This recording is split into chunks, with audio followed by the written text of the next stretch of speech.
best thing is this good. Let's see what we got. All right, let's say you are a coach, a trainer, a run coach, someone who is now at home trying to connect with your community and your people and give them some workouts. Well, I wanted to make a video on exactly how we shoot our videos and connect with runners. I'm not gonna use any fancy equipment today. I'm actually going back to my roots where I literally just use my phone, no external mics, no GoPros, no gimbals, no nothing. And we're really just gonna use the inside of my house so I can show you that you can make really nice quality videos where your people can see you, hear you, connect with you, and you can really clearly get across what you're trying to do. We're gonna go over a few things, but the first thing I'm gonna get into is framing your shot and making sure you are all good to go there.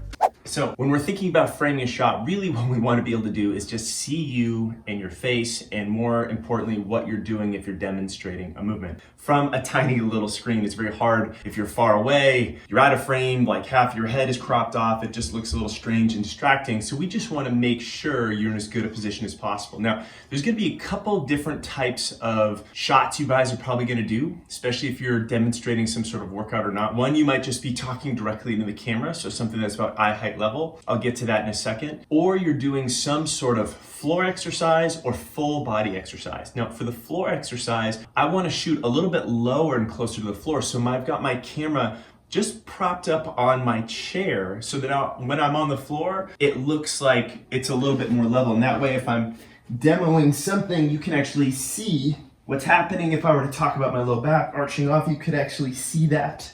If I'm in a push-up position, or I'm doing some sort of core exercise, you can actually really see what's going on, and that's the most important thing. The next thing we'll talk about is just how to set your camera up if you're doing more full body shots like lunges, squats, etc.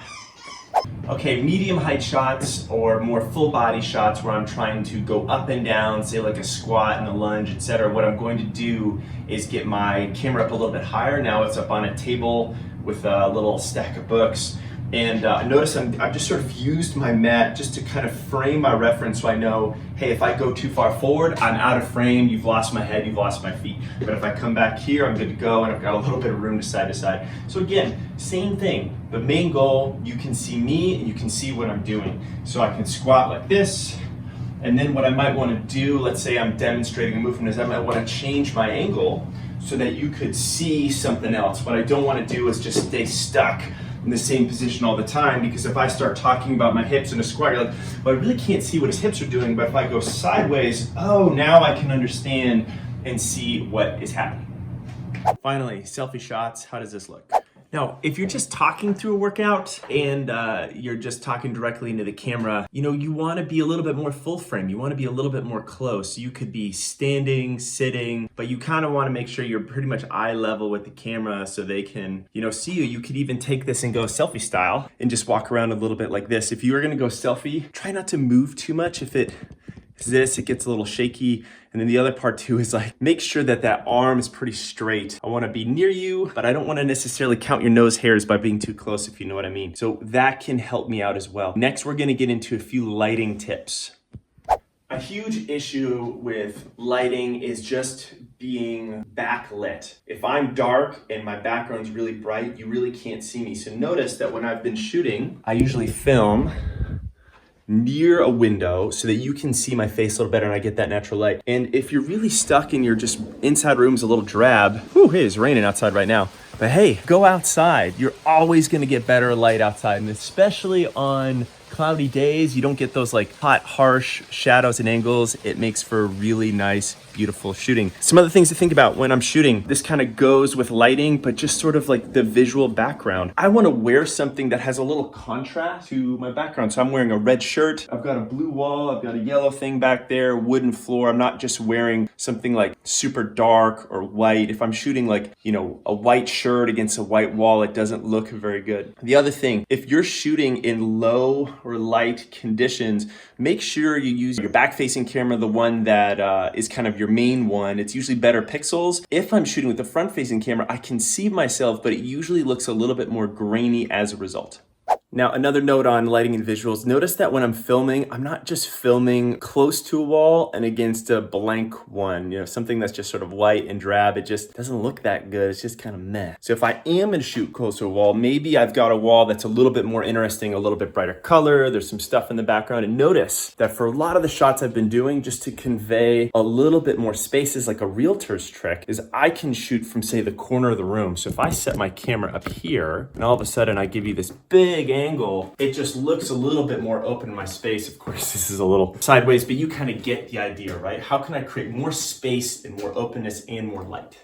All right, let's talk audio. Now, it's come in this day and age where you got headphones in and we are super sensitive to any background noises in any videos. In all honesty, our kind of standards have raised over time where we just expect a little bit clearer audio and people are gonna bounce if it's scratchy, if it's windy, if there's a lot of weird background noise. My dog was squeaking a toy a little bit in an earlier clip, but I sort of let that go for just a little homespun color. But in general, we want this to be clear as bell. Now, when you're filming with a phone, it is gonna be sensitive to those things. So if you have wind, get out of here.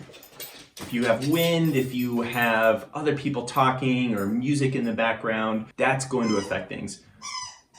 That's what I'm talking about, right? Distracting with a little bit of the squeak. The other thing we want to think about, guys, is that the mic on your phone is directional.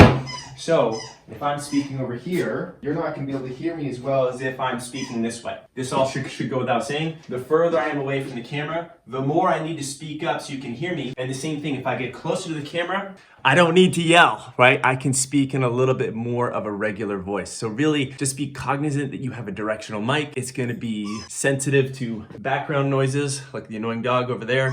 And I want to make sure as much as possible when I'm speaking at the camera. If I turn my face away, demonstrating an exercise, you can't hear it quite as well. Now, as you've probably seen in all these little clips I've layered in there, I am testing out all my clips a lot. So there's the phrase, the saying, measure twice, cut once. That couldn't be more true for this. I wouldn't want you to spend 3, 5, 10, 15 minutes of a clip only to notice that, hey, half of your body was cut out or you were out of frame and they didn't really see you, right? You want to make sure that everything is good there. I kind of mentioned this before for self-framing tips. Notice that I've kind of using this mat as sort of a guide. I kind of know where I am in relation to the camera. I know that if you need to see my feet, I know where my feet should be. I know that if all of a sudden my feet are here, you probably can't see them. And, likewise for kind of those full body things and everything else. It is why it's so much easier to have a cameraman or woman helping you out. You can teach them a few things, you can make sure that they're holding things correctly, but it is 100% possible to film for yourself. You just want to be thorough in setting up those shots. Another helpful thing is just to organize. If you're doing a workout that has a lot of like a mix of high shots and low shots and medium shots, try to organize things where you shoot all the low shots together, even if it's not, chronological in your workout, right? Let's say you're alternating between lunges where you need to shoot from a higher position and you're doing push-ups and sit-ups. Well, why don't you just shoot the push-ups and sit-ups and all the other low stuff first? That way you get your shot framed up, then you don't have to touch the camera anymore. And then all of a sudden you can move to the higher stuff and then you can move to the point and shoot where I'm just kind of speaking into the camera. So those are some really helpful things just so you're minimizing the hassle back and forth with the camera. Let's take it outside, take advantage of this natural light, kind of the falling rain, birds chirping, green in the background.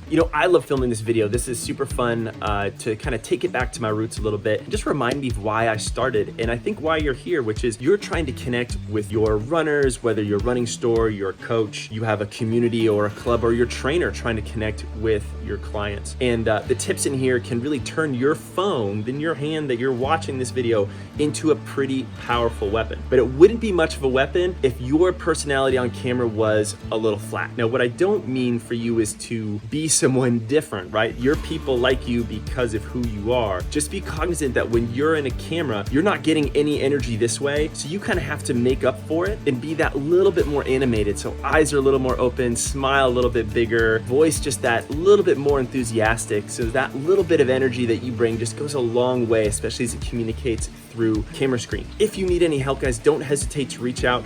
We have an incredible app that we've been working on for years, chock full of run, strength, and mobility programs, nutrition challenges, individual workouts that not only you can do to stay sane through this crazy time, or that you can give to your run club and your community. If there's anything else my team can do or we can do to help you film better videos and connect with your community, do not hesitate. Drop those down in the comments below. Meanwhile, we'll continue working this thing. We'll continue to work through this thing together.